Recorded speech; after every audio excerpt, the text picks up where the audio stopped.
الحمد لله وحده، والصلاة والسلام على من لا نبي بعده. أما بعد فأعوذ بالله من الشيطان الرجيم. بسم الله الرحمن الرحيم. لقد كان لكم في رسول الله أسوة حسنة. وقال النبي صلى الله عليه وسلم: الدين يسر. صدق الله مولانا العظيم وصدق رسوله النبي الكريم، ونحن على ذلك لمن الشاهدين والشاكرين، والحمد لله رب العالمين.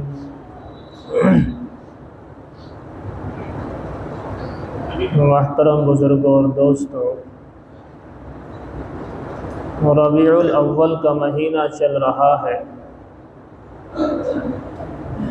6 تاریخ ربیع الاول کی ہو چکی ہے اور 12 وفات 12 ربیع الاول میں 6 ہی دن باقی ہیں۔ مشہور بات ہے کہ اللہ کے حبیب صلی اللہ علیہ وسلم کی پیدائش مبارکہ 12 ربیع الاول کو ہے۔ اگرچہ یہ بات مشہور ہے اور اکابرین کے فتاوی 8 ربیع الاول اور 9 ربیع الاول کی بھی ہیں۔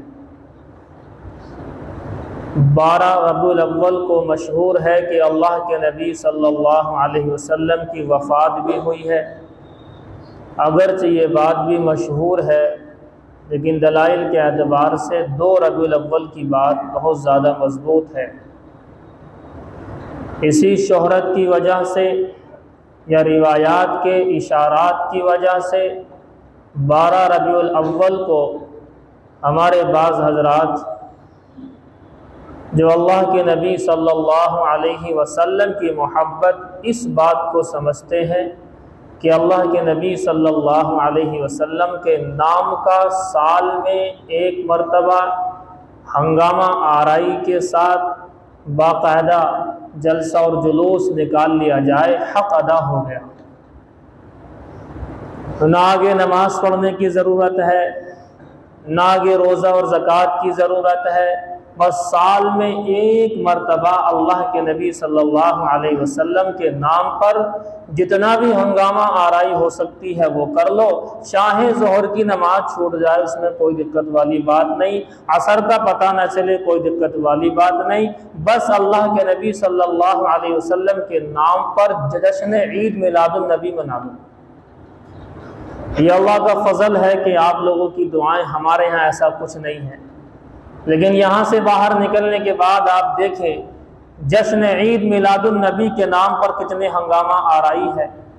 لوگ سوالات کی لائن لگائے ہوئے ہیں کہ مفتی صاحب یہ بتائیے کہ جلسے جلوس کرنا اور اس طریقے سے ہڑدنگ کاٹنا، اس طریقے سے ہنگامہ آرائی کرنا، اب تو بلکہ جشن عید میلاد النبی کے اندر 12 وفات کے موقع پر باقاعدہ ڈی جے لگا کر کے پروگرام ہوتا ہے، حتیٰ کہ بعض جگہوں پر دیکھا گیا کہ اس موقع پر ڈانس پارٹیاں ہوتی ہیں، نعوذ باللہ من ذالک۔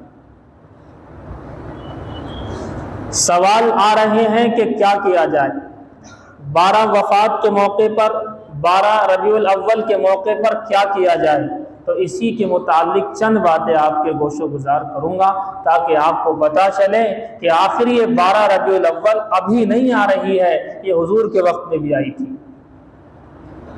ظاہر سی بات ہے اللہ کے نبی صلی اللہ علیہ وسلم نے دین کی چھوٹی سے چھوٹی اور دین کی موٹی سے موٹی بات امت تک پہنچائی ہے، بلکہ کتابوں میں لکھا ہے کہ اللہ کے حبیب صلی اللہ علیہ وسلم نے بیت الخلاء جانا کیسے ہے، آنا کیسے ہے، حتیٰ کہ کتاب الفتاوی کی پہلی جلد میں تو یہاں تک لکھا ہے ایک روایت کے حوالے سے کہ اللہ کے نبی صلی اللہ علیہ وسلم نے یہاں تک بتایا کہ بیت الخلاء میں بیٹھنا کیسے ہے، الٹے پیر پر زور دے کر کے بیٹھنا ہے ایک سائیڈ پر۔ جو نبی اکرم صلی اللہ علیہ وسلم اتنی چھوٹی چھوٹی باتیں بھی بیان کرتا ہو، امت کو بتاتا ہو کیسے سارے کام کرنے ہیں، کھانا کیسے کھانا ہے، پینا کیسے ہے، چلنا کیسے ہے، رہنا کیسے ہے، جانا کیسے ہے، آنا کیسے ہے، بیوی کے ساتھ کیسے رہنا ہے، بچوں کے ساتھ کیسے رہنا ہے، کیا اس اللہ کے حبیب نے 12 ربیع الاول کے موقع پر کوئی اس طرح کا بیان نہیں دیا ہوگا؟ اگر دین ہوتا تو اللہ کے نبی ضرور وہ بیان دیتے، اگر دین کے اندر وہ بات ثابت ہوتی تو اللہ کے نبی صلی اللہ علیہ وسلم ضرور اس بات کو بتاتے کہ دیکھو 12 ربیع الاول آ رہی ہے اور میرا ہیپی برتھ ڈے منانا۔ یہی تو ہے ہیپی برتھ ڈے، جشن منانا۔ 12 ربیع الاول کیا مطلب؟ ہیپی برتھ ڈے منانا۔ اور آپ جانتے ہیں کہ اسلام میں اس کی گنجائش نہیں ہے۔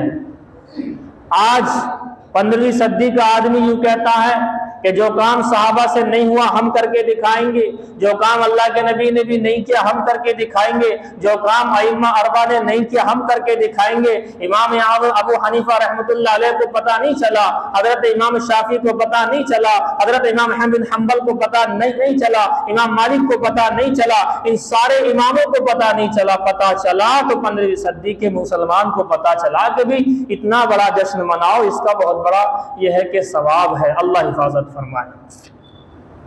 میں آپ کے سامنے بتاتا چلوں اللہ کے نبی صلی اللہ علیہ وسلم کا دور ہے، ظاہر سی بات ہے اللہ کے نبی صلی اللہ علیہ وسلم کی پیدائش سے لے کر وفات تک کئی مرتبہ 12 ربیع الاول آیا ہوگا اور یقیناً آیا ہے، لیکن اللہ کے نبی صلی اللہ علیہ وسلم نے کسی سال بھی ایسا نہیں کیا کہ اللہ کے نبی صلی اللہ علیہ وسلم نے کھڑے ہو کر کے بتا دیا ہو کہ آج 12 ربیع الاول ہے لہذا میری پیدائش کا دن ہے۔ اگر اللہ کے نبی کہہ دیتے تو انسانوں کی ضرورت نہیں تھی بلکہ آسمان سے فرشتوں کی لائن لگ جاتی اور اللہ کے نبی صلی اللہ علیہ وسلم کا جشن منایا جاتا۔ وہاں انسانوں کی ضرورت تھی؟ وہاں تو فرشتے آتے آسمان سے اور ایسے فرشتے آتے کہ آسمان بھر جاتا، زمین بھر جاتی، پیر رکھنے کی جگہ نہیں ملتی۔ اگر یہ کوئی عمل ہوتا تو اللہ کے حبیب باقاعدہ اسٹیج سے اس کو بیان کرتے کہ اللہ کے حبیب نے نماز کو بیان نہیں کیا، کہ اللہ کے حبیب نے زکوٰۃ کو بیان نہیں کیا، کہ اللہ کے حبیب نے روزے کو بیان نہیں کیا، کہ اللہ کے حبیب نے دین کو بیان نہیں کیا۔ سارا دین اللہ کے حبیب صلی اللہ علیہ وسلم نے بیان فرما دیا، لیکن 15ویں صدی کا مسلمان کہتا ہے کہ حضور اس عمل سے غافل رہ گئے، نعوذ باللہ من ذالک۔ بتائیے ان لوگوں کا کیا ہوگا جو حضور کو یہ کہہ رہے ہوں اپنے عمل سے کہ اس کا تو حضور کو بھی نہیں پتا تھا جو ہم کر رہے ہیں۔ اس لیے فرمایا کہ اللہ کے نبی صلی اللہ علیہ وسلم کی زندگی میں 12 وفات بھی آتا تھا، لیکن کوئی ایک سال ایسا نہیں بتا سکتا کہ جس کے اندر اللہ کے حبیب صلی اللہ علیہ وسلم نے باقاعدہ 12 وفات کا جشن منایا ہو۔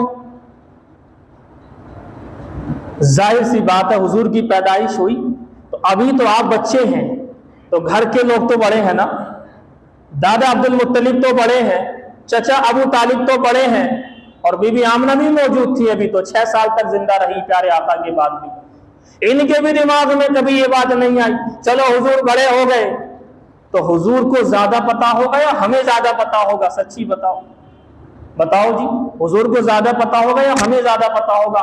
اللہ کے نبی صلی اللہ علیہ وسلم کو زیادہ پتا ہوگا، یقینی بات یہ ہر مسلمان کا عقیدہ یہی ہے۔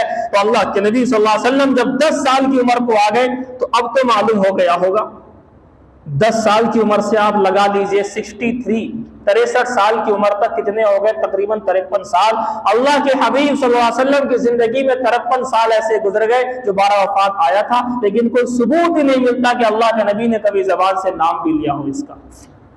اس معنی کر نام لیا ہو کہ اس کے اندر آپ خوب خوشیاں منانا، جشن منانا، اپنے گھروں پر جو ہے باقاعدہ جھنڈے لگا لینا اور جھنڈے لگا کر کے جھنڈے اٹھا لینا اور پوری گلیوں کے اندر ہودن کاٹ لینا اور تمام ہنگامہ آرائی کر لینا اور تمام روڈوں کو جو ہے جام کر دینا، یہ کہیں سے کہیں تک اللہ کے نبی نے نہیں فرمایا۔ اگر ہوتا تو اللہ کے نبی کو انسانوں کی ضرورت نہیں تھی بلکہ فرشتے آ جاتے۔ بات صحیح ہے غلط؟ سچی بتاؤ۔ اس لیے فرمایا کہ اللہ کے نبی صلی اللہ علیہ وسلم نے جو عمل نہیں کیا اس کی طرف قدم بڑھانے کی ضرورت نہیں ہے۔ اگر قدم بڑھایا تو فرماتے ہیں کہ اسی کو بدعت اور خرافات کہتے ہیں۔ آپ دیکھیں جو لوگ جشن مناتے ہیں ان کا عمل دیکھ لیجیے آپ۔ ان لوگوں کو صبح کی نماز کا پتہ نہیں ہوتا، جشن کا پتہ ہوتا ہے۔ ان لوگوں کو ظہر کی نماز کا پتہ کوئی نہیں ہوتا لیکن جشن کا پتہ ہوتا ہے۔ ان لوگوں کو عصر کی نماز سے مطلب کوئی نہیں ہوتا لیکن ان لوگوں کو یہ تو پتا ہے کہ جشن یہاں سے یہاں تک نکلے گا، ریلی یہاں سے یہاں تک جائے گی۔ ان لوگوں کو دین سے کوئی واسطہ نہیں ہے بلکہ اب تو مردوں کے ساتھ میں عورتیں بھی چلتی ہیں، یعنی پوری کی پوری خرافات اللہ کے نبی صلی اللہ علیہ وسلم کے نام پر کی جا رہی ہے۔ اگر خرافات کرنی تھی تو کرتے، کم سے کم اللہ کے نبی کا نام تو بیچ میں نہیں آنا چاہیے تھا۔ اللہ کے نبی کا نام بیچ میں آئے گا اور اس پر خرافات کی جائے گی تو ایمان تک ختم ہو جائے گا، ایمان بھی ختم ہونے کے چانس ہے اگر اللہ کے حبیب صلی اللہ علیہ وسلم کا نام بیچ میں لا کر کوئی حرام کام کیا گیا۔ اسی لیے فرمایا کسی ناجائز عمل پر کسی نے اگر بسم اللہ پڑھ دی تو اس کا ایمان ختم ہو جاتا ہے، اس لیے کہ اللہ کے نام سے ناجائز کام نہیں ہوتا۔ اللہ کے نام سے تو اچھا ہی کام ہو سکتا ہے، برا کام نہیں ہو سکتا ہے۔ اور آگے بڑھ کر میں آپ سے کہوں، فرماتے اللہ کے نبی صلی اللہ علیہ وسلم سے سب سے زیادہ پیار صحابہ کرام کو تھا۔ ہماری تمہاری اوقات کیا ہے، حیثیت کیا ہے کہ اللہ کے نبی صلی اللہ علیہ وسلم کو سب سے زیادہ پیار اپنے صحابہ سے اور صحابہ کو سب سے زیادہ پیار اللہ کے نبی سے تھا۔ لیکن کمال کی بات دیکھیں، حضور کی زندگی میں صحابہ نے اپنی جانیں بھی دی، گردنیں بھی کٹائی، اپنے اولاد کو بھی یتیم کر دیا، اپنی عورتوں کو بیوہ کر دیا، یہ سارے کے سارے کام تو کیے لیکن ایک مرتبہ بھی باقاعدہ مکہ کے اندر یا مدینہ کے اندر ایک مرتبہ اللہ کے حبیب کے نام کا جشن نہیں منایا۔ یہ تو بڑا آسان تھا، گردن کٹانا مشکل ہے کھانا؟ سچی بتاؤ، گردن کٹانا مشکل ہے نا؟ جو اتنے مشکل کام کر سکتا ہے وہ ہلکا ہلکا سا میٹھا میٹھا نہیں کھا سکتا ہے۔ فرمایا کہ آپ لوگوں کو یہ تو دکھائی دیتا ہے کہ اللہ کے نبی کے نام پر خوشیاں مناتے ہیں، کیوں جی اللہ کے نبی کی پیدائش ہے۔ کبھی سوچا کہ اللہ کے نبی نے پیٹ پر پتھر بھی تو باندھے؟ نہ وہ سنت دکھائی نہیں دیتی ہے کہ اللہ کے نبی نے پیٹ پر پتھر باندھے ہیں، 2 مہینے اللہ کے نبی صلی اللہ علیہ وسلم کے گھر میں چولہا نہیں جلا ہے، یہ باتیں دکھائی نہیں دیتی ہیں۔ آج کوئی ایسا انسان نہیں ہے کہ جس کے گھر کے اندر 2 مہینے چولہا نہ جلتا ہو، بلکہ ایسے تو لاکھوں کروڑوں ہیں جو دوائیاں کھاتے ہیں صبح سے شام تک اس بات کی کہ میرے پیٹ میں جتنا وہ میرا ہضم ہو جائے۔ پیٹ کے ہاضمے کی دوائیاں چل رہی ہیں، وہاں تو کھانے کو بھی نہیں تھا، لیکن اللہ کے نبی کے پاس کھانے کو بہت تھا۔ اللہ کے نبی نے خود اپنے اختیار سے بھوک کو اختیار کیا تھا۔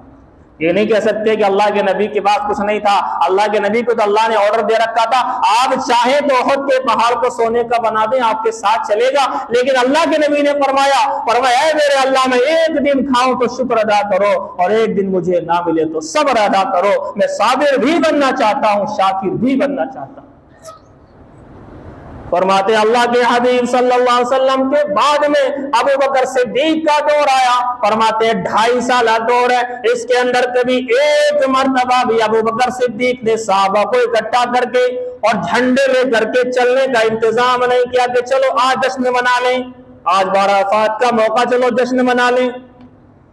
اور اس کے بعد عمر فاروق کا دور آیا، آپ جانتے عمر فاروق کا مزاج کیا تھا رضی اللہ تعالیٰ عنہ، ان کا مزاج یہ تھا کہ دین کی ذرا سی بات ختم ہو جائے برداشت نہیں کر سکتے، چاہے گردن کاٹنی یا کٹانی پڑے۔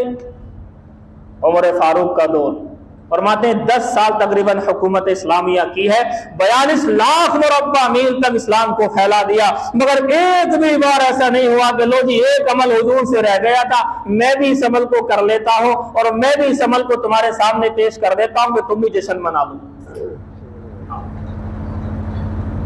بہرحال خلاصہ کلام نکلا، وقت چونکہ کم ہوتا آپ بھی جانتے ہیں کہ اللہ کے حبیب صلی اللہ علیہ وسلم کے دور میں ایسا کوئی جشن نہیں تھا، اللہ کے نبی کے بعد ابوبکر صدیق کے دور میں ایسا کوئی جشن نہیں تھا، حضرت عمر کے دور میں ایسا جشن نہیں تھا، حضرت عثمان غنی کے دور میں کوئی جشن نہیں تھا، حضرت علی کے دور میں کوئی جشن نہیں